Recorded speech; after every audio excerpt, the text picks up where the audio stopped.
everyone, welcome back to our Vokkalanka Vlogs. చాలా కాలం తర్వాత మళ్ళీ ఈ చిన్న టిప్ వీడియోతో మళ్ళీ మా ఛానల్ మీ ముందుకు వచ్చేస్తోంది. కొన్ని అనివార్య కారణాల వల్ల మేము ఈ ఛానల్లో చాలా రోజుల నుంచి వీడియోస్ పోస్ట్ చేయలేకపోయాం. కానీ ఇక నుంచి అలా చేయకుండా సమయానుకూలాన్ని బట్టి మేము మా ఛానల్ ద్వారా మీకు సరికొత్త వీడియోలతో మీ ముందుకు రాబోతున్నాం. అలాగే మేము మా ముందు వీడియోల్లో చెప్పినట్టుగా దేవాలయాలు, చారిత్రాత్మక విషయాలు, చిన్న చిన్న టిప్స్ మరియు ఆస్ట్రాలజీ బేస్డ్, వాస్తు బేస్డ్ టిప్స్ ఇలాంటివన్నీ మా వీడియోల ద్వారా ఫర్దర్గా మీకు అందించబోతున్నాం. ఇంకెందుకు ఆలస్యం, మరి ఇవాల్టి ఈ టిప్ ఏంటో చూసేద్దామా?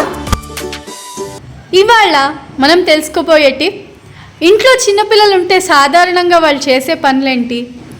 పెన్సిల్ దొరకంగానే లేదా క్రేయాన్స్, పెన్స్ ఇలాంటివి దొరకంగానే ఎక్కడ పడితే అక్కడ గోడల మీద రాసేస్తూ గోడలంతా మురికి మురికి చేసేసి మరకలు చేస్తూ ఉంటారు. మనం ఈ పెన్సిల్ మార్క్స్ని ఎలా ఎరేజ్ చేయాలి అనే వాటి మీద గూగుల్ చేస్తూ, యూట్యూబ్లో వెతుక్కుంటూ చాలా ప్రొడక్ట్స్నే మనం ఆర్డర్ చేసుకొని కొనుక్కొని ఎరేజ్ చేసుకోవడానికి ట్రై చేస్తూ ఉంటాం.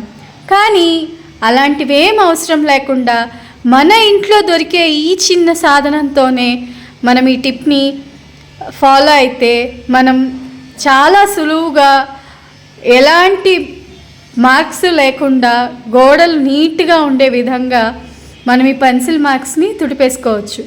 అది ఎలా అంటారా? నేను యూజ్ చేసేది ఒక చిన్న ప్రోడక్ట్.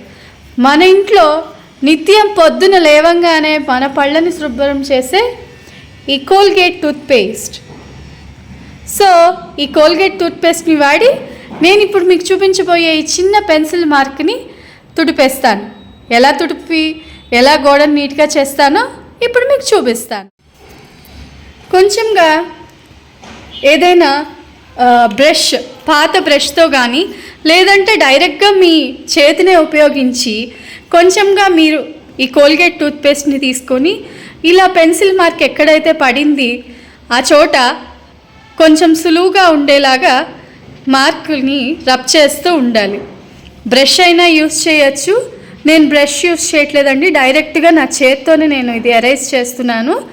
మీరు బ్రష్ అయినా వాడుకోవచ్చు. చేతికి ఎందుకు ఇబ్బంది అనుకుంటే కనుక మీరు బ్రష్ అయినా వాడుకొని ఈ పెన్సిల్ మార్క్స్ని ఇలాగా కొంచెం సేపు స్క్రబ్బింగ్ లాగా చేయాలి.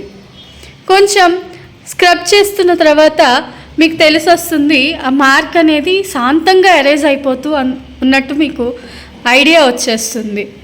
సో చూడండి, నేను చూపించే దానిలో ఇందాక మీరు చాలా డార్క్గా చూసారు ఈ మార్క్ అనేది. ఇగోండి, ఇప్పుడు ఇక్కడ చూడండి, ఈ డార్క్ మార్క్ కాస్త నేను చేసే ఈ స్క్రబ్ ఎరైజింగ్ వలన జస్ట్ ఊరికే అలాగా మనం ఎలా స్క్రబ్కి మసాజ్ చేసుకుంటామో అలాగా జస్ట్ ఇలాగా ఫింగర్తోనే నేను ఎరైజ్ చేస్తున్నానండి. ఇలాగా మనం అలా ఎరైజ్ చేస్తున్న కొద్దీ మీకు మార్క్ అనేది పోతూ ఉన్నట్టు మీకు తెలుస్తుంది. సో ఇలా అయిపోయిన తర్వాత ఒక తడి గుడ్డను తీసుకొని మీరు ఎక్కడైతే ఈ కోల్గేట్ పేస్ట్ని అనేది రుద్దారో అక్కడంతా శుభ్రంగా చేసేసుకోండి. ఈ విధంగా తడి గుడ్డతో మీరు శుభ్రం చేసుకున్నట్టయితే చూడండి, మీరు ఇందాక చూసిన మార్క్ ఎక్కడైనా ఆనవాలు, దాఖలాలు ఎక్కడైనా కనిపిస్తున్నాయా? సో ఇంకెందుకు ఆలస్యం, కోల్గేట్ పేస్ట్ తీసుకోండి. వెంటనే మీ ఇంటి వాల్స్ని ఈ పెన్సిల్ మార్క్స్ ఇవేమీ లేకుండా శుభ్రం చేసుకోండి. Thank you for watching. Please do subscribe and watch our videos. Thank you.